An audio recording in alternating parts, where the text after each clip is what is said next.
Sorry, Tosis. That's okay. Anyways, that was my experience in all of StarCraft 1 with casting. All right, over here in the red, we have...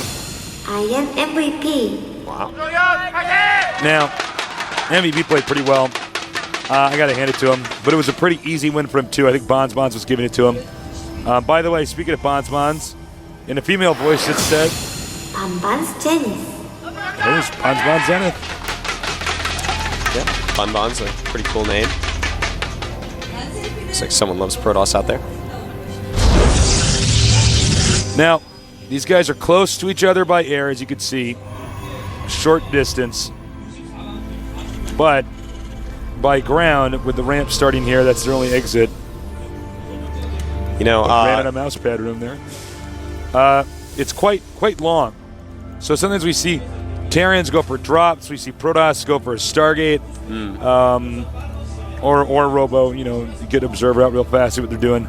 So that's something to keep in mind. Position has a huge impact on how the game is played out and what strategies are used. Yeah. Now, I want to talk a little bit about last game and why MVP played like he did. Yeah. Because really, why you do something is almost as important or more important than what you do.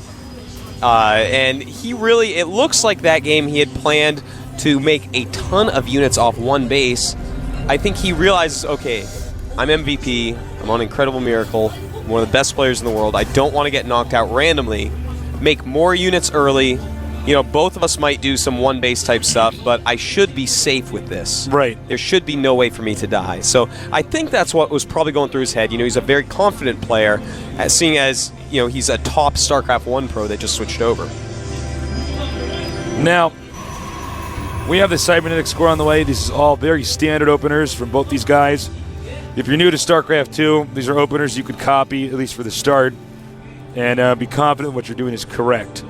Note, though, BanBans, one thing that is weird about this is he scouts so late. BanBans is clearly a player who does not value intel as much as building his own economy.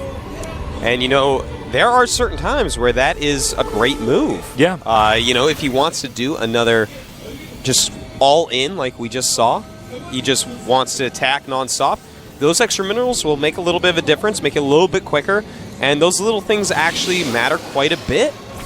So, you know, that's one reason he may have done that, and his probe not going to be able to scout Tasteless because of the Marine. Probe denied over here. Marine chasing him out. However, this SCV did breach the Protoss' base. It's a little bit easier to get the SCV in there because the Protoss does use melee attacks. However, a ranged unit like a Sentry or a Stalker cleans it up pretty quickly. Yep. Now, we do have a couple more barracks going up, so I'm MVP. Going to have a lot of units early on. 3 barracks play. I'm interested if he's going to do something similar to last game because they are both close by air again. Or if he's going to just try to, you know, walk over and get up the ramp. We do see that from time to time from Terran players. Even though they're sentries, they're like, you know, maybe you'll misclick. Maybe I'll just wait out your energy. Don't know. No telling, not knowing, Tasis. That's right. So far, we just have 2 gateways up here. Warp gate's almost done. We may see more gateways get thrown up here in a minute. Triple barracks is pretty aggressive, considering we've seen a lot of these guys actually just expand right away or tack. To see MVP stay low tier, that's quite interesting. Ooh. Now, here's where it gets cool. BanBans is expanding. Our Terran player, he's going to scout with this Reaper, presumably, the one that will come out of this barracks right here. He's going to scout and see there's only 2 gateways and know that money had to have been spent somewhere, and that somewhere is here. Then he can hop up the ramp with the Reaper. I mean, rather, he can, already said that. Then he can just grab his Marines and his Marauders, move out, gather up outside of this base and try to break down his opponent. Yeah. You know, there's no real way, if MVP hits this timing right, that this Nexus is going to stay alive. If he waits till it's finished, that's going to be bad. BanBans won't be able to cancel it. And I think he definitely will. That's going to be the perfect timing to actually hit, is right as it finishes. That's when the cost of that Nexus is hurting BanBans the most. Right. He's going to move out. He's actually not going to scout the Reaper. He's going to bring us. Uh-oh, look out. He's going to bait these Stalkers back over there. The Reaper's taken out, though. Oh my, he sees that. Stim on the way. Concussive Shells on the way. BanBans cannot be happy with this. BanBans has several Zealots, but Marauders quite strong against the Zealots. Of course, the Marines, their damage per seconds are pretty good. It's going to be to the Sentries to have good force fields. He may even have to sack this expansion. And here we go. And not the best force fields there. What he wants to do is trap some of the units so the Zealots can actually hit them. Instead, the force field's working against BanBans, having to walk those Zealots around. And yuck. It looks like he is in a lot of trouble here, Tasteless. Looks like I'm MVP may have a very quick first-round match. Yeah, it was short-lived. MVP's build was better. His micro was better. If you notice, the force fields back there actually hurt the Protoss more than the Terran. And that's not supposed to be the case. GG. That was simple. I'm MVP. That was quick, him. Tasteless. Yeah. Oh, my. One of our shorter series. That was one of the quickest series I think that we've ever had. Yeah, it feels like it. It felt like it was very straightforward. Yeah. Not a lot of stuff going on. So, there you go.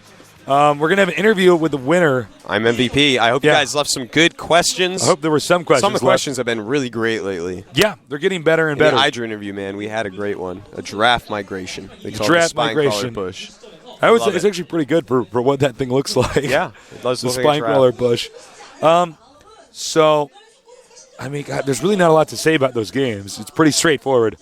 It is interesting to see.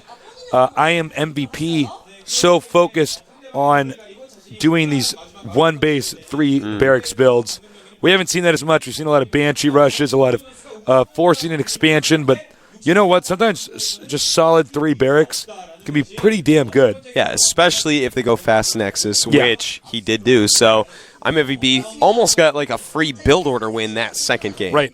First game, he definitely outplayed his opponent. That game, not much that BanBans could have done there. Yeah, you know? no kidding. He didn't have any scouting intel, decided to expand. It's a risk you take with expanding that quickly. Right. So, right. I'm MVP, picks up the very quick win over BanBans. Does go to the round of 32.